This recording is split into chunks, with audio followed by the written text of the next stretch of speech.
നമസ്കാരം. സംഗീത സംവിധായകൻ ഔസേപ്പച്ചനാണ് meet the എഡിറ്റേഴ്സിൽ ഇന്ന് അതിഥിയായി എത്തിയിരിക്കുന്നത്. സ്വാഗതം മീറ്റ് ദ എഡിറ്റേഴ്സിലേക്ക്. മേച്ചേരി ലൂയിസ് ഔസേപ്പച്ചൻ ചെറുപ്പകാലത്ത് ദൈവവിളി കേട്ട് സെമിനാറിൽ പഠിക്കാൻ പോയി. പിന്നീട് സംഗീതത്തിൻ്റെ വിളി കേട്ട് ആ മതിൽക്കെട്ടിൽ നിന്നും പുറത്തു കടന്ന ഭൂതകാലം. സംഗീതത്തിൻ്റെ വിളി കേട്ട് പുറത്തു കടക്കുക എളുപ്പമായിരുന്നു എന്ന് ചോദിച്ചു കഴിഞ്ഞാൽ അതിനെക്കുറിച്ച് ചിന്തിച്ചാൽ എളുപ്പമല്ല. പ്രത്യേകിച്ചും എൻ്റെ ജീവിത സാഹചര്യത്തിൽ വീട്ടിൽ നിന്ന് അപ്പനും അമ്മയൊക്കെ വളരെ മോഹിച്ച്, അതിനേക്കാൾ കൂടുതൽ ഞാൻ മോഹിച്ചു പോയ ഒരു ജീവിത രീതി തിരഞ്ഞെടുത്തിട്ട് പോയതാണ്. ദൈവവിളി കൊണ്ട് തന്നെയാണ് പോയത്. അതിൽ നിന്ന് നമ്മൾക്ക് പുറത്ത് ചാടിയതൊന്നുമില്ല. എന്നെ ഭംഗിയായിട്ട് ഞങ്ങളുടെ റെക്ടറച്ചൻ ആൻ്റണി മാളിയേക്കൽ ഉപദേശിച്ച് എൻ്റെ ഒരു ബന്ധുവായ ഫാദർ ആമോസ്, എൻ്റെ ഫാദറിൻ്റെ ജ്യേഷ്ഠൻ, അത് CMI ഫാദർ, അദ്ദേഹത്തെ വിളിച്ച് അദ്ദേഹത്തിനോടും കൂടി എന്നെ ഉപദേശിക്കാൻ പറഞ്ഞിട്ടാണ് എന്നെ അവിടെ നിന്ന് അവർ ഒഴിവാക്കിയത്. നല്ല രീതിയിൽ പറഞ്ഞയച്ചു. എനിക്കതിന് ഇനീഷ്യൽ സ്റ്റേജിലെ വീട്ടിലെ ഫാദറുമായിട്ടൊക്കെ ഒരുപാട് എന്താ പറയുക നീരസമായിട്ടുള്ള അനുഭവങ്ങളുണ്ടായിരുന്നു. കാരണം അവരെ സംബന്ധിച്ചിടത്തോളം ഒരിക്കലും അത് ഉൾക്കൊള്ളാൻ പറ്റില്ല. അന്നത്തെ കാലത്ത് ഇതെല്ലാം വളരെ, ഞാൻ പറഞ്ഞില്ല, യാഥാസ്ഥിതിക ചിന്താഗതിയും എന്താണ്, പിന്നെ ജീവിച്ചിരുന്നിട്ട് പോലും കാര്യമില്ല എന്നൊക്കെ എൻ്റെ ഫാദർ വിചാരിച്ചിട്ടുണ്ടാകും. മനസ്സിലായി? അപ്പോൾ അതാണ് എൻ്റെ ഈ അങ്ങനെ വയലിൻ വായിച്ച് താങ്കൾ പിന്നീട് മാധുരിയുടെ വേണ്ടി വയലിൻ വായിക്കും. അല്ല, വയലിൻ എൻ്റെ ഒരു വീക്ക്നെസ്സാണ്. പക്ഷേ അങ്ങനെ എനിക്ക് വയലിനിസ്റ്റായിട്ട് ഞാൻ വോയിസ് ഓഫ് തൃശ്ശൂർ എന്ന് പറഞ്ഞൊരു സംഘടന, ആ സംഘടന എന്ന് പറഞ്ഞു കഴിഞ്ഞാൽ അന്ന് എന്നേക്കാൾ സ്വല്പം സീനിയറാണ് നമ്മുടെ പ്രിയങ്കരനായ ജോൺസൺ, നിങ്ങൾ വിളിക്കുന്ന ജോൺസൺ മാഷ് എന്ന് പറഞ്ഞ മ്യൂസിക് ഡയറക്ടർ. ഞങ്ങളൊക്കെ അടങ്ങിയ ഒരു സംഘടനയാണത്. അമച്വേഴ്സ് ഗ്രൂപ്പാണ്. അതുകൊണ്ട് തന്നെയാണ് ഈ amateurs group but very professional in performance. അങ്ങനൊരു പേരും കൂടി ഉണ്ടായിരുന്നു ഞങ്ങൾക്ക്. ആ പേര് അമച്വർ ഗ്രൂപ്പ്. പക്ഷേ ആരും ശമ്പളമോ പ്രതിഫലമോ പറ്റിയിട്ടല്ല അവിടെ വായിക്കാൻ വരുന്നത്. അപ്പോൾ ഇതൊക്കെ ദേവരാജൻ മാഷെ ഭയങ്കരമായിട്ട് ആകർഷിച്ചു. ഇങ്ങനെ ഒരു ഗ്രൂപ്പ്. അപ്പോൾ സംഗീതത്തിന് വേണ്ടി മാത്രം ഒരുപാട് പേര് അതിൽ പഠിക്കുന്നവരും ഒരുപാട് പേര് ജോലിക്കാരാണ്, ലെക്ചറേഴ്സാണ്, ബാങ്ക് എംപ്ലോയീസാണ്, ഇതൊക്കെയാണ്. പക്ഷേ രാത്രി ഈവനിങ് സമയമായി കഴിഞ്ഞാൽ കൂടും. ഇത് മാഷ് ശരിക്കും പറഞ്ഞാൽ മാസ്റ്റർ ഇത് ധരിപ്പിച്ചത് നമ്മുടെ പാട്ടുകാരൻ P. ജയചന്ദ്രനാണ്. അങ്ങനെ മാഷുമായിട്ട് മാഷ്ടെ ഗാനമേളകൾക്ക്, മാഷ്ടെ ഗാനമേള എന്ന് പറഞ്ഞാൽ മാഷ്ക്ക് സ്വന്തം ഗാനമേളയില്ല, മാധുരിയുടെ ഗാനമേളകൾക്ക് മാഷാണ് അതിനെ നേതൃത്വം നൽകിയിരുന്നത്. അങ്ങനെ മാഷ് ഞങ്ങളുമായിട്ട് ബന്ധപ്പെടുന്നു. അങ്ങനെ മാഷ് തൃശ്ശൂർക്ക് വരുന്നു. ഞങ്ങളുടെ ക്ലബിൻ്റെ അച്ചടക്കവും ചിട്ടയും ഞങ്ങളുടെ പെർഫെക്ഷൻ. ജോൺസണാണ് ഓർക്കസ്ട്ര അന്ന് ഡയറക്ഷൻ, അതിൻ്റെ ലീഡർ. അന്ന് മുതലേ ജോൺസൻ്റെ കഴിവ് അതിൽ ഒരുപാട് പ്രകടിപ്പിച്ചിട്ടുണ്ട്. അത് മാഷ് കണ്ടിട്ടുമുണ്ട്. ആസ് എ വയലിനിസ്റ്റ് എൻ്റെ അതിനോടുള്ള ഒരു സമീപനവും മാഷ്ക്ക് നന്നായിട്ട് ഇഷ്ടമായിട്ടുണ്ട്. അങ്ങനെ മാസ്റ്റർ നേരിട്ട് ജോൺസനെ വിളിച്ചുകൊണ്ടുപോയി, മദ്രാസിലേക്ക് കൊണ്ടുപോയി. അതേ സമയത്ത് തന്നെ മാഷ് ഞാൻ ഈ വായിക്കുന്ന പാട്ടുകൾ മുഴുവൻ മാതിരി ഇവർ പാടുന്ന പാട്ടൊക്കെ സാധാരണ നൊട്ടേഷൻ മാത്രമല്ല വായിക്കുക, ഞാൻ ആ പാട്ടും കൂട്ടത്തിൽ വായിക്കും. ഒരൊറ്റ പ്രാവശ്യം കേട്ട് കഴിഞ്ഞാൽ എനിക്ക് ആ പാട്ട് ബൈഹാർട്ടാവും, ഞാനത് കൂടെ വായിക്കും. അപ്പോൾ മാഷ് ഇതെന്താണ് മദ്രാസിലൊക്കെ ഇങ്ങനെ കണ്ടിട്ടുള്ളൂ, ഇവിടേക്ക് ഇങ്ങനെ ആൾക്കാർ വായിക്കുമെന്നൊക്കെ മാഷ് ധരിച്ച് കാണാൻ മാഷ് എന്നോട് പറഞ്ഞു, നീ ഇതൊക്കെ പഠിച്ച് ഇനിയിപ്പോൾ അപ്പോൾ BCom പഠിക്കുകയാണ്, നിങ്ങളൊക്കെ ഒരു ജോലി കയറി ഒരു ഗുമസ്ത പണിയായിട്ടിരിക്കും, മാക്സിമം അതല്ലേ ചെയ്യുക, അതോടുകൂടിയിട്ട് ഇത് കഴിയും. മദ്രാസിൽ വരികയാണെങ്കിൽ നിങ്ങൾക്ക് ഇതുകൊണ്ട് ജീവിക്കാം, ഇവിടെ ജീവിക്കുന്നതിനേക്കാൾ നന്നായിട്ട് അവിടെ ജീവിക്കാൻ പറ്റും, ഇതിനുള്ള വരുമാന മാർഗം. അന്ന് കേരളത്തിൽ ഇതിനെക്കുറിച്ച് സ്വപ്നത്തിൽ പോലും ചിന്തിക്കാൻ പറ്റില്ല. കേരളത്തിൽ കലാകാരൻ വയലിനിസ്റ്റ് എന്ന് പറഞ്ഞു കഴിഞ്ഞാൽ കല്യാണം പോലും കഴിക്കാൻ പറ്റില്ല, പെണ്ണ് കിട്ടില്ല എന്നൊക്കെ എൻ്റെ അമ്മ എന്നോട് ഒരുപാട് എന്നെ ഉപദേശിച്ചിട്ടുണ്ട്. ദേവരാജൻ മാഷാണ് മദ്രാസിലേക്ക് കൊണ്ടുപോകുന്നത്. അതെ. വയലിനിസ്റ്റിൽ നിന്ന് സിനിമാ സംഗീത സംവിധായകനിലേക്കുള്ള ഒരു മാറ്റം അതെങ്ങനെയാണ്?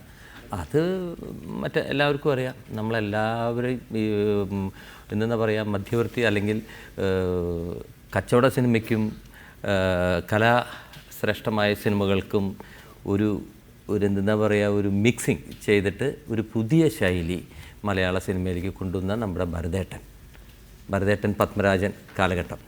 അപ്പോൾ ആ ദേവരാജൻ മാസ്റ്റർ റെക്കോർഡിങ്ങിൽ വയലിനിസ്റ്റായിട്ട് ഇങ്ങനെ ഇപ്പോൾ നോക്കിയാലും വയലിൻ വായിച്ചുകൊണ്ടിരിക്കുന്ന എന്നെ ശരിക്കും പറഞ്ഞാൽ എൻ്റെ വായനയേക്കാൾ ആ ദൃശ്യമാണ് ഭരതേട്ടന് ഇഷ്ടമായത്. ഞാൻ എപ്പോഴും വല്ല മരത്തിൻ്റെയോ അല്ലെങ്കിൽ വേപ്പ് മരത്തിൻ്റെയോ എൻ്റെ കടിയിലിരുന്നിട്ട് പുറമെ ഉള്ളിൽ വായിക്കാൻ പാടില്ല. എല്ലാവരും സൈലൻ്റായിട്ട്, പ്രത്യേകിച്ച് ദേവരാജൻ മാസ്റ്റർ റെക്കോർഡിങ്ങിലൊന്നും അവിടെ നമ്മൾ ശ്വാസം വിടില്ല, പേടിച്ചിട്ടിരിക്കുക, ഇൻക്ലൂഡിങ് ഇളയരാജ വരെ. അങ്ങേര് വായിക്കാൻ വരുന്ന സമയത്ത് അത്രയും സ്ട്രിക്റ്റാണ്. അപ്പോൾ ഞാൻ പുറത്ത് പോയിട്ട് വായിക്കും, ആരെയും കാണാം. അപ്പോൾ കാക്കയൊക്കെ വന്ന് മേലെ ഇരിക്കുന്നുണ്ടാവും. ഇത് ഭരതേട്ടൻ നല്ല ഫോട്ടോഗ്രാഫി വിഷ്വൽ സെൻസറിലാണ്. അങ്ങനെ ഇത് കണ്ടു. അതൊരു നിമിത്തമായതാണ്. അദ്ദേഹം ആ സമയത്ത് കാലഘട്ടത്തിലാണ് 77 കാലഘട്ടത്തിൽ ഒരു പടം പിടിക്കുന്നു. പ്രതാപ് പോത്തനെ വെച്ചിട്ട് ആരവെന്ന് പറഞ്ഞിട്ടൊരു സിനിമ. അതിലൊരു ക്യാരക്ടർ സിംബോളിക്കായിട്ട് ഒരു ഇംഗ്ലീഷ് സിനിമയുടെ ഇൻസ്പിറേഷൻ ആയിരിക്കാം. ഫിഡ്ലർ ഓൺ ദ റൂഫ് എന്ന് പറഞ്ഞ അനദർ വേൾഡ് ക്ലാസിക് ഫിലിം. അതിലൊരു വയലിനിസ്റ്റ് സംസാരിക്കില്ല. എല്ലാ വികാരങ്ങളും വയലിനിലൂടെയാണ് ഞാൻ അതിൽ പ്രകടിപ്പിക്കുന്നത്. അങ്ങനെ എന്നെ വിളിച്ച് ആ ഷൂട്ടിങ്ങിന് കൊണ്ടുപോയി. നിർബന്ധിച്ചാണ് കൊണ്ടുപോയത്. അപ്പോൾ ഞാൻ ഷൂട്ടിങ്ങിനൊന്നും ഇല്ല എന്ന് പറഞ്ഞു. എനിക്ക് ഷൂട്ടിങ്ങിന് വരാം, ഞാൻ ഇവിടെ വയലിൻ വായിച്ചാണ്, എന്നെ ആ ഇതിലേക്ക് കിട്ടില്ല എന്ന് പറഞ്ഞപ്പോൾ നീ അവിടെ വന്ന് ഷൂട്ടിങ്ങിന് ഒന്നും ചെയ്യേണ്ട, നീ അഭിനയിക്കേണ്ട, നീ വയലിൻ വായിച്ച് നടന്നാമെന്ന് പറഞ്ഞു. അങ്ങനെ ആ ഒരു ഹോപ്പ് വിചാരിച്ചിട്ട് ഞാൻ ശരി ഹൊഗനക്കില്ലിൽ ഷൂട്ടിങ്ങിന് പോകുന്നു.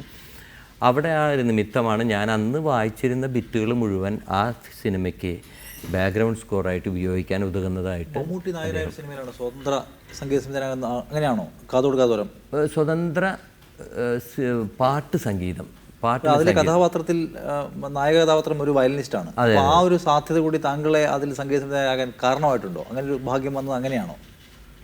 അത് ഞാൻ ചിന്തിച്ചിട്ടില്ല. പക്ഷേ അതൊരു നിമിത്തമായതാണെന്ന് തോന്നുന്നു. അതിലൊരു പർട്ടിക്കുലർ മേ ബി എന്നെ അതിന് വിളിച്ചിരിക്കുന്നത് ഭരതേട്ടൻ തീർച്ചയായിട്ടും ഞാനൊരു വയലിനിസ്റ്റ് ആയതുകൊണ്ടാണ്. കാരണം വയലിന് പ്രാമുഖ്യമുണ്ട്, അതിന് ഇമ്പോർട്ടൻസ് ഉണ്ട്. കഥാപാത്രം പാട്ടല്ലാണ്ടും പടത്തിൽ ഒരുപാട് സ്ഥലങ്ങളിൽ വയലിൻ വായിക്കുന്നുണ്ട്. ONV അതല്ലെങ്കിൽ P. ഭാസ്കരൻ, ഏതാണ്ട് അത് മുഴുവൻ നോക്കിക്കഴിഞ്ഞാൽ അത്തരം നല്ല കവിതകൾ, നല്ല പാട്ടുകൾ എഴുതുന്നവർക്ക് അവർക്ക് മാത്രമേ ഉള്ളൂ. മറ്റുള്ളവർ വളരെ അപൂർവമാണ്. അതെന്തുകൊണ്ടാണ്? അത് എൻ്റെ ഒരു ഭാഗ്യം എന്നേ ഞാൻ കണക്കാക്കുള്ളൂ. അത് എന്തുകൊണ്ടാണെന്നുള്ളത് ഞാനല്ല അവരെ വിളിക്കുന്നത്.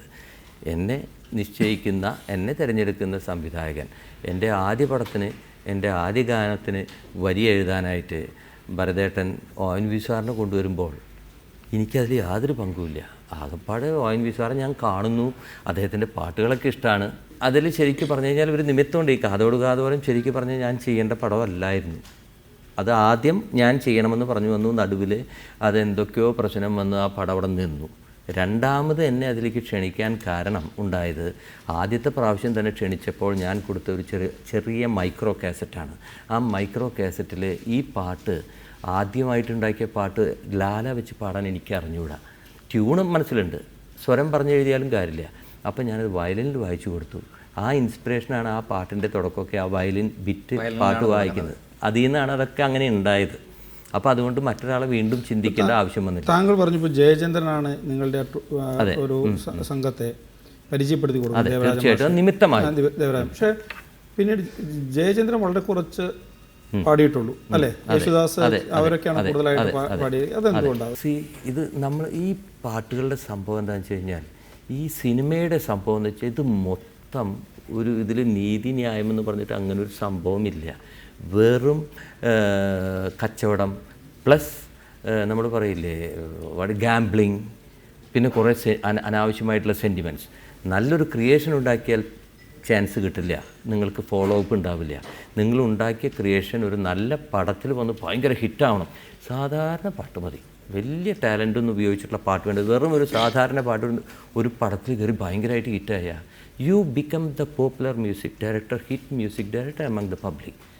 അടുത്ത് വരുന്ന ജയചന്ദ്രൻ്റെ കാര്യത്തിൽ അങ്ങനെ തന്നെ ഞാൻ ജയേട്ടനെ കൊണ്ട് പാടിച്ച പാട്ടുകൾ പല നല്ല പാട്ടുകളുണ്ട്, ഉഗ്രം പാട്ടുകളുണ്ട്. ഈ പാട്ടുകൾ ഏതാണെന്ന് എനിക്ക് പോലും ഇപ്പോൾ ഓർമ്മയില്ല, കാരണം അത് കേൾക്കാറില്ല, കാരണം പടമൊന്നും ഹിറ്റല്ല.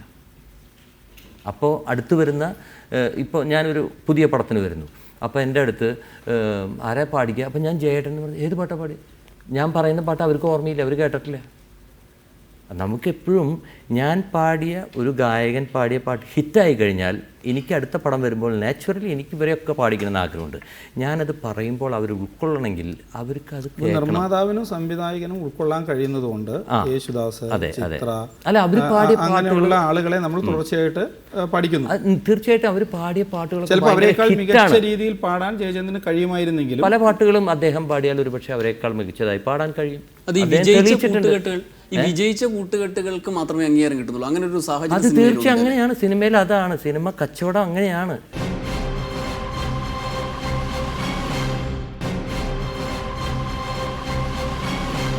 കാലം പുരോഗമിച്ച് പുതിയ പുതിയ തലമുറകൾ വന്നപ്പോഴും ഔസേപ്പച്ചൻ എന്ന് പറഞ്ഞ സംഗീത സംവിധായകന് സാധ്യതകൾ കുറഞ്ഞില്ല. അദ്ദേഹത്തിന് ഇപ്പോഴും തിരക്കുണ്ട്. പക്ഷേ അവഗണിക്കപ്പെട്ടു പോയ, മറഞ്ഞു പോയ ഒരുപാട് സംഗീത സംവിധായകരുണ്ട്. അപ്പോൾ അതിൽ നിന്ന് വിഭിന്നമായി താങ്കൾക്ക് ഇപ്പോഴും ഇങ്ങനെ സജീവമായി നിൽക്കാൻ കഴിയുന്നതിൻ്റെ കാരണം എന്താണെന്ന് സ്വയം പരിശോധിച്ചിട്ടുണ്ട്? അത് പിന്നെ എനിക്ക് നന്നായിട്ട് അറിയാം. കാരണം വേറെ ഒന്നുമല്ല, എനിക്ക് ഇപ്പോഴത്തെ പുതിയ തലമുറകൾ ചെയ്യുന്ന സംഗീതവും എനിക്ക് ഇഷ്ടമാണ്. മലയാളത്തിൽ അപ്പോൾ അത്ര പുരോഗമനമായ പരീക്ഷണങ്ങൾ നടക്കുന്നുണ്ടെന്ന അഭിപ്രായമാണ് താങ്കൾക്കുള്ളത്? തീർച്ചയായിട്ടും. പക്ഷേ ഇതെല്ലാ പരീക്ഷണങ്ങളും ചെയ്യുമ്പോൾ എല്ലാം വിജയിക്കണമെന്നോ നല്ലതാവണമെന്നോ ഇല്ല. പക്ഷേ നല്ലതും വരുന്നുണ്ട്. മോശമായിട്ടുള്ളത് കൂടുതൽ നമ്മൾ കാണുന്നുണ്ട് പലപ്പോഴും, അത് സാഹചര്യങ്ങൾ. പക്ഷേ എൻ്റെ ഈ പുതിയ സംഭവങ്ങൾ, ഇന്നലെ ചെയ്യാത്തത് പുതിയത് കാണുന്നു എന്ന് പറഞ്ഞ്, ഇപ്പോൾ ഫോർ എക്സാമ്പിൾ ഞാൻ പറയും, ഞാനിപ്പോൾ ഈ അടുത്ത് ഞാൻ യൂട്യൂബിൽ ചെക്ക് ചെയ്യുമ്പോൾ പുതിയ പാട്ടുകളൊക്കെ കേൾക്കുന്നുണ്ട്. ഈ പുതിയ പാട്ടുകൾ ഞാൻ കേട്ടപ്പോൾ ഞാൻ എൻ്റെ വൈഫിനെ വിളിച്ചിട്ട് പറഞ്ഞു, പുതിയ പാട്ടാണ്, നല്ല പാട്ട്. അപ്പം ഞാൻ പുതിയ പാട്ട് ഇന്ന് വരുന്ന ലേറ്റസ്റ്റ് പാട്ടാണ് ഇത്. ഞാൻ ഒരു അവകാശമോ ഇതൊന്നുമല്ല പറയുന്നത് കേട്ടോ.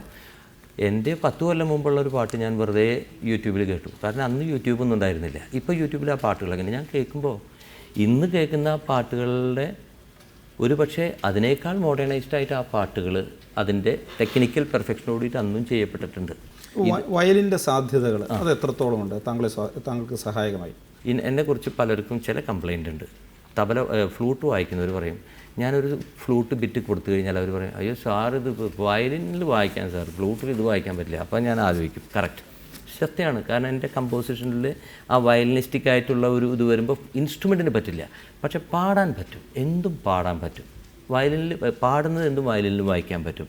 അതുകൊണ്ട് പാട്ടുകളിൽ ഞാൻ ഒരു ഫ്ലൂട്ടിസ്റ്റ് കമ്പോസ് ചെയ്ത ഫ്ലൂട്ടിൻ്റെ ഒരു രീതി അയാളുടെ കമ്പോസിഷനിലുണ്ടാവും എന്ന് പറഞ്ഞ പോലെ എൻ്റെ പാട്ടുകളിലൊക്കെ വയലിൻ്റെ ഒരു ഇൻഫ്ലുവൻസ് ഉണ്ടാവും. ഈ സംഗീതത്തിലെ മൗലികത എന്ന അംശമുണ്ടല്ലോ. ഇപ്പോൾ നമ്മൾ കേൾക്കുന്ന ഈണങ്ങൾ ഒരു പക്ഷേ നമ്മളെ സ്വാധീനിക്കാം. ഇപ്പോൾ ചില ടെലിവിഷൻ പരിപാടികൾ വരെയുണ്ട്, അതായത് ഈ പാട്ടിലെ മോഷണം കണ്ടുപിടിക്കുകയാണ് എന്ന പേരിൽ.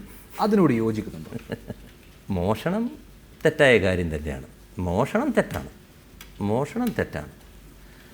പക്ഷേ ഇൻസ്പിറേഷനെ മോഷണം എന്ന് പറയുന്നതും തെറ്റാണ്. ഇൻസ്പിറേഷൻസ് ആവാം. ഈ മോഷണം വേറെ, ഇൻസ്പിറേഷൻ സ്വാധീനിച്ച ഉണ്ടോ? എനിക്ക് ഞാൻ പറയാം. ഇപ്പോൾ ഇതൊക്കെ ഞാൻ പാടി കാണിക്കേണ്ടി വരും, എന്നാലേ ഇത് മനസ്സിലാവുള്ളൂ. ഇപ്പോൾ ഞാൻ ഈ അടുത്ത് എനിക്ക് സ്റ്റേറ്റ് അവാർഡ് കിട്ടിയ ഒരു പാട്ടിനെ കുറിച്ച് മറ്റൊരു വ്യക്തി പറഞ്ഞു, മറ്റൊരു സഹപ്രവർത്തകൻ പറഞ്ഞതായിട്ടും പേപ്പറിൽ വന്നതായിട്ടും പറഞ്ഞു. എനിക്ക് ചിരി വന്നു പോയി സത്യം പറഞ്ഞു കഴിഞ്ഞാൽ. കാരണം അമ്പലക്കുളങ്ങരേ തരരറ്റ തരരര കാറ്റേവാ, ഇതാണ് ഒരു പല്ലവി. ഒറ്റയ്ക്ക് പാടുന്ന പൂങ്കുയിലേ നിൻ്റെ പട്ടുപോലുള്ള ഈ പാട്ടിനുള്ളിൽ എന്ന് ഞാൻ തുടങ്ങിയാൽ, ഇത് ചൈനയിലാണെങ്കിൽ ഇത് ജപ്പാനിലാണ് ഇരിക്കുന്നത് ഈ പാട്ട്. ഇത് ചൈനയാണെങ്കിൽ ഇത് ജപ്പാനാണ്.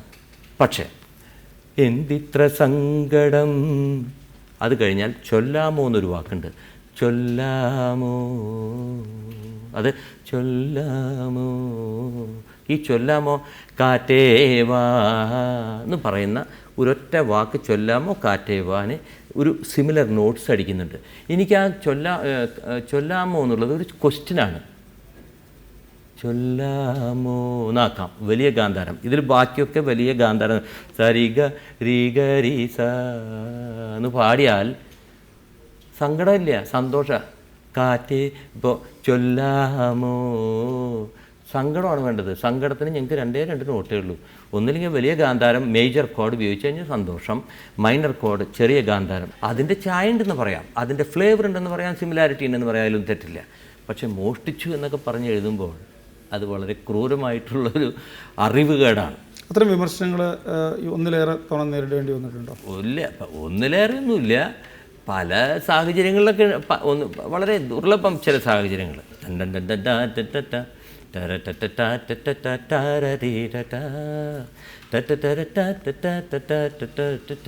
പറഞ്ഞിട്ട് ഹിന്ദി പാട്ടുണ്ട്. ഞാനൊരു പാട്ട് പാടാം, കുഞ്ഞുമണി വീണ മീട്ടാം, അത് കഴിഞ്ഞാൽ പാട്ട് പാടും നാട്ടുമനെ നീ അറിഞ്ഞു ഇല്ലിമുള്ളം കാടുകൾ. പിന്നെ ടോട്ടലി മാറി. പിന്നെ അവിടെ നിന്ന് അങ്ങോട്ട് ചരണം എന്ന് പറഞ്ഞിട്ട് പാട്ട് മൊത്തം മാറുന്നു. അപ്പോൾ ഈ തുടക്കം ഇടുന്നത് വിത്ത് എ പർപ്പസാണ്. അത് ഡയറക്ടറിൻ്റെ ഒരു സ്വാതന്ത്ര്യമാണ്. ഇപ്പോൾ പ്രിയദർശന്റെ സിനിമയാണല്ലോ മേഘം. അതെ അതെ. അതുപോലെ മുകുന്ദേട്ട സുമിത്ര വിളിക്കുന്നു പോലുള്ള ചില സിനിമകളിലൊക്കെ പ്രവർത്തിച്ചിട്ടുള്ള ആളാണല്ലോ. നേരത്തെ തന്നെ എൻ്റെ മനസ്സിലൊരു നാണം പോലുള്ള വരികൾക്ക് അദ്ദേഹം ഇതുപോലെ ആദ്യ വരികൾ ശ്രദ്ധിക്കപ്പെടാൻ വേണ്ടി സ്വീകരിക്കുന്ന ഒരാളാണെന്ന് കേട്ടിട്ടുണ്ട്. പ്രിയദർശനെ പോലുള്ള സംവിധായകർ അങ്ങനെ നിർദ്ദേശിക്കുമോ? പ്രത്യേകിച്ചും സംഗീത സംവിധായകരോട് സിനിമയുടെ ടോട്ടാലിറ്റിക്ക് വേണ്ടി അങ്ങനെയുള്ള നിർദ്ദേശങ്ങൾ വരാറുണ്ടോ? എൻ്റെ അടുത്ത് പറഞ്ഞിട്ടില്ല. ഇതെന്താണെന്ന് വെച്ച് കഴിഞ്ഞാൽ നമുക്കറിയാം ഇപ്പോൾ ഇതെന്തിനാണ് ഉദ്ദേശിക്കുന്നത്. ഇപ്പോൾ ഞാനൊരു പാട്ട് പാടാം എന്ന് മാത്രം ഗിരീഷ് പുത്തഞ്ചേരി ഒരു ചെറിയ പേപ്പറിൽ എഴുതി അവശേഷിപ്പിച്ച ഇതൊന്ന് ട്യൂൺ ചെയ്യണം. എന്ത്? ഞാനൊരു പാട്ട് പാടാം. കണ്ട വഴിക്ക് എനിക്ക് മനസ്സിലായി അതിൻ്റെ മീറ്റർ ഞങ്ങൾ തന്നെയാണല്ലോ പണി, ഞങ്ങൾക്കറിയാം. ഞാനൊരു പാട്ട് പാടാം എന്നേ പാടാൻ പറ്റുള്ളൂ. അപ്പോൾ എനിക്ക് മറ്റേ പാട്ട് പെട്ടെന്ന് അടിച്ചു. ഞാനൊരു പാട്ട് പാടാം. ഞാൻ പർപ്പസ്ലി ഞാനൊരു പാട്ട് പാടാം എന്ന് പറഞ്ഞ് പാടി, അല്ലെങ്കിൽ ഞാനൊരു പാട്ട് പാടാം എന്ന് പാടി. എന്ന് പാടുമ്പോൾ ഈ പറഞ്ഞ സംവിധായകൻ പറയുന്നുണ്ട് യു ആർ ഓൾമോസ്റ്റ് ദെയർ, ഒന്നും കൂടി. അങ്ങനെ ഞാനിങ്ങനെ ഇതന്നെ പാടിക്കൊണ്ടിരിക്കുകയാണ്. അല്ല ഉഗ്രനായിട്ടുണ്ട്, ഒന്നും കൂടി. അപ്പം ഞാൻ പറഞ്ഞു ഞാനൊരു പാട്ട് പാടാം, പാട്ടി. ഇതാണ് സാധനം.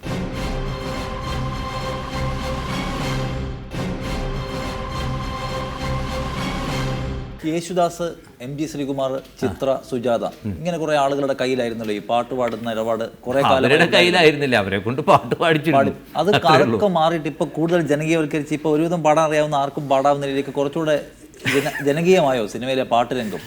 ജനകീയം പാട്ട് മാത്രമല്ല, എല്ലാം ആവുന്നുണ്ട്. നടന്മാർ, ഡയറക്ടർമാർ, പ്രൊഡ്യൂസേഴ്സ്, പാട്ടുകാർ, മ്യൂസിക് ഡയറക്ടേഴ്സ്. ഒരൊറ്റ പടത്തിന് വേണ്ടി മാത്രം ഒരു മ്യൂസിക് ഡയറക്ടേഴ്സ് ജനിക്കുന്നുണ്ട് ഇന്നത്തെ കാലത്ത്. നിങ്ങളുടെ തലമുറയുമായി താരതമ്യം ചെയ്യുമ്പോൾ ഇപ്പോഴത്തെ തലമുറയെ എങ്ങനെയാണ് വിലയിരുത്തിയിട്ടുള്ളത്? എന്ത് കാര്യത്തിലാണ് ഞങ്ങളുടെ തലമുറ എന്ന് വെച്ച് കഴിഞ്ഞാൽ എന്നെ സംബന്ധിച്ചിടത്തോളം ഞാൻ അന്ന് കാലത്ത് ചെയ്തിരുന്ന രീതിയും അറിയാം, അവിടെ നിന്ന് ഇത് ഗ്രാജുവലി പ്രോഗ്രസ് ചെയ്യുന്ന രീതിയും അറിയാം. അതേസമയം തന്നെ മറ്റൊരു രീതിയിൽ നോക്കി കാണേണ്ടതുണ്ടെന്ന് തോന്നുന്നു. അതായത് ഇപ്പോൾ താങ്കൾ തന്നെ കൈകാര്യം ചെയ്ത പാട്ടുകളിൽ നിന്ന് വരെ ഈ മുളം തണ്ട് പൊട്ടും വരെ എന്ന് പറയുമ്പോൾ മുളം തണ്ട് പൊട്ടുന്ന വേദനയോ ജീവിതത്തിൻ്റെ തന്നെ മറ്റൊരു ഭാവമോ നമ്മളെലേക്ക് പകർന്നു തരാൻ സംഗീത സംവിധായകർക്ക് കഴിഞ്ഞു, താങ്കൾ ഉൾപ്പെടെയുള്ള ആളുകൾക്ക്. ഇന്ന് അങ്ങനെ കഴിയുന്നുണ്ട് എന്ന് ആത്മാർത്ഥമായി താങ്കൾക്ക് പറയാൻ കഴിയുമോ? ഇല്ല, ഇന്ന് അങ്ങനത്തെ പാട്ടുകൾ ഉണ്ടാവുന്നില്ല. ബേസിക്കലി പാട്ടുകൾക്ക് ഇതിൽ പറ്റുന്ന എന്താണെന്ന് വെച്ച് കഴിഞ്ഞാൽ ഇന്ന് സൗണ്ടിങ്ങിന് കൂടുതൽ പ്രാധാന്യം കൊടുക്കുന്നുണ്ട്. ശബ്ദത്തിന് ഈ ഒരു തരം EQ ഒക്കെ കൊടുത്ത് അതിനെ മെലോഡൈനൊക്കെ ചെയ്ത് ട്യൂൺ ചെയ്ത് ഒരുമാതിരി മെറ്റാലിക് സൗണ്ട് ആക്കുന്നു. അതൊരു പുതുമയാണ്. അതാ ഞാൻ പറഞ്ഞ ഒരു ഗിറ്റാറിൽ പാട്ട് കേൾക്കുന്ന പോലെയൊക്കെ പെടുത്തുന്ന പാട്ടുകൾ നമ്മൾ കേൾക്കുന്നത്. അല്ല, അതിൽ ഈ സംഗീത സംവിധായകൻ മാത്രമല്ല, സംവിധായകർക്ക് തന്നെ ഈ പാട്ട്, സിനിമ പാട്ട് എങ്ങനെയായിരിക്കണം, ഏത് അർത്ഥതലങ്ങൾ, ഭാവതലങ്ങൾ ഉള്ളതായിരിക്കണം എന്നുള്ള ഒരു കാഴ്ചപ്പാടോ സങ്കല്പമോ ഇപ്പോൾ ഭരതൻ്റെ പോലെ അല്ലെങ്കിൽ അതിനുശേഷമുള്ള സംവിധായകരെ പോലെ അതിൻ്റെ അഭാവം നിങ്ങളെ സംഗീത സംവിധായകരെ ബാധിക്കുന്നുണ്ടോ? സംഗീതത്തോടുള്ള കാഴ്ചപ്പാടിൽ സംവിധായകർക്ക് വന്ന മാറ്റം തീർച്ചയായിട്ടും. അത് വേറൊന്നുമില്ല, ഈ കഥയിൽ തന്നെ മ്യൂസിക്കിൻ്റെ ഭാഗം വരുമ്പോൾ ഇതിന് അർത്ഥം സമ്പുഷ്ടമായ സിറ്റുവേഷൻസ് വരുമ്പോഴാണ് നമുക്ക് ഇത്തരം പാട്ടുകൾ ഉണ്ടാക്കാൻ പറ്റുള്ളൂ. ഇന്നും അത്യാവശ്യമൊക്കെ ചിലയിടത്തൊക്കെ ഉണ്ടാവുന്നുണ്ട്. മറ്റേതെന്ന് വെച്ച് കഴിഞ്ഞാൽ വിഷ്വൽ മീഡിയയ്ക്കും വിഷ്വലായിട്ട് കാണിക്കുന്ന കാര്യങ്ങൾക്കും വേണ്ടി അവിടെ വരികളില്ലെങ്കിലും ഒരു ഗിറ്റാർ വായിച്ചാലും ആ സീൻ ബ്ലെൻഡ് ചെയ്ത് പോകും. അതിൻ്റെ കൂട്ടത്തിലൊരു പാട്ട് പോലെ വരുന്നു. ആ പാട്ടിന് പ്രത്യേകിച്ച് മലയാളത്തിൻ്റെ ഗൃഹാതുരത്വമൊന്നും വേണ്ട, ഒരു ഇൻസ്ട്രുമെൻറ്റിന് പകരം ശബ്ദം അങ്ങോട്ട് മാറുകയാണ്. അങ്ങനെ അതിൻ്റെ കൂട്ടത്തിൽ ഗിറ്റാറിൽ വായിക്കുമ്പോൾ ലിമിറ്റേഷൻ ഉണ്ട്, എഫർട്ട് കുറയുകയല്ലേ ടെക്നോളജി കൂടുതൽ ഉപയോഗിക്കുന്നതനുസരിച്ച്. അപ്പോൾ അതുകൊണ്ട് പാട്ട് നന്നാവുന്നുണ്ടോ? പാട്ട് ഞാൻ പറഞ്ഞില്ലേ, ഇത്തരം പാട്ടുകൾ ഉണ്ടാവുന്നുണ്ട്, ആൾക്കാരത് ആസ്വദിക്കുന്നുണ്ട്. ആസ്വദിക്കാൻ പറ്റുന്ന ഒരു വേരിയേഷൻ ഓഫ് പണ്ടത്തെ പാട്ട് പോലെ ഒരു പാട്ട് ഉണ്ടാക്കണം എന്ന് പറഞ്ഞാൽ അത് ഉണ്ടാക്കാം. അങ്ങനെയല്ല, ഇത് വേറൊരു സാധനം വേണമെന്ന് പറഞ്ഞ് ഉണ്ടാക്കുന്ന പോലെ ഇന്നത്തെ പാട്ടുകൾ ഉണ്ടാവുന്നുണ്ട്. അതിൻ്റേതായിട്ടുള്ള രസങ്ങളൊക്കെ ഉണ്ട്. താങ്കളൊരു സംഗീത സംവിധായകൻ എന്നുള്ള നിലയിൽ താങ്കളെ നയിച്ച സംവിധായകരിൽ ഏറ്റവും വിസ്മയിപ്പിച്ചിട്ടുള്ള ആളാരാണ്? പാട്ടിൻ്റെ കാര്യത്തിൽ പാട്ടുകൾ സെലക്ട് ചെയ്ത് സ്വന്തമായിട്ട് പാട്ടിൻ്റെ സിറ്റുവേഷൻ ചിത്രീകരിക്കുന്നത് എനിക്ക് ഭരതേട്ടനെ വളരെ ക്രേസ് തോന്നിയിട്ടുണ്ട്. ഭരതേട്ടൻ്റെ ആ പാട്ടിനോടുള്ളത്. പിന്നെ പാട്ടെന്ന് പറഞ്ഞാൽ എത്ര ദിവസമാണെന്ന് പറയും, ഈ പാട്ടും പിടിച്ച് തലയും ഇങ്ങനെ മുടിയൊക്കെ കാണിച്ചിങ്ങനെ നടക്കും, മൂളി ഓരോ സിറ്റുവേഷൻ എഴുതുമ്പോഴേ. അതേപോലെ പിന്നീട് ഞാൻ കണ്ടത് മറ്റൊരു വ്യക്തിയാണ്, ഫാസിൽ. അതായത് ഞങ്ങൾ തമ്മിൽ അടുത്ത് ഒരുപാട് വർക്ക് ചെയ്തിട്ടുണ്ട്. പുള്ളിയുടെ സ്ക്രിപ്റ്റിനേക്കാൾ കൂടുതൽ സ്നേഹിക്കുന്നത് പാട്ടിനെയാണ്. ഫസ്റ്റ് പാട്ടേ ഉള്ളൂ, അതിന് ശേഷമേ ബാക്കിയൊക്കെ ഉള്ളൂ. ആ പാട്ട് ഉണ്ടാക്കിയതിന് ശേഷം അതിനനുസരിച്ച് സ്ക്രിപ്റ്റ് മാറ്റപ്പെടും. പാട്ടില്ലെങ്കിൽ ചിലപ്പോൾ സ്ക്രിപ്റ്റ് തന്നെ പിന്നെ പുള്ളിക്ക് എഴുതാൻ പറ്റാണ്ട് വരും. അപ്പോൾ അത്രയ്ക്കും പാട്ടിനോട് അടുപ്പുണ്ട്. പിന്നെ മറ്റേ എന്ന് വെച്ച് കഴിഞ്ഞാൽ അവർ നന്നായിട്ട് പാടുമൊന്നുമില്ല, അങ്ങനെ പാട്ട് പാടാനുള്ള കഴിവുള്ള ആളൊന്നുമില്ല.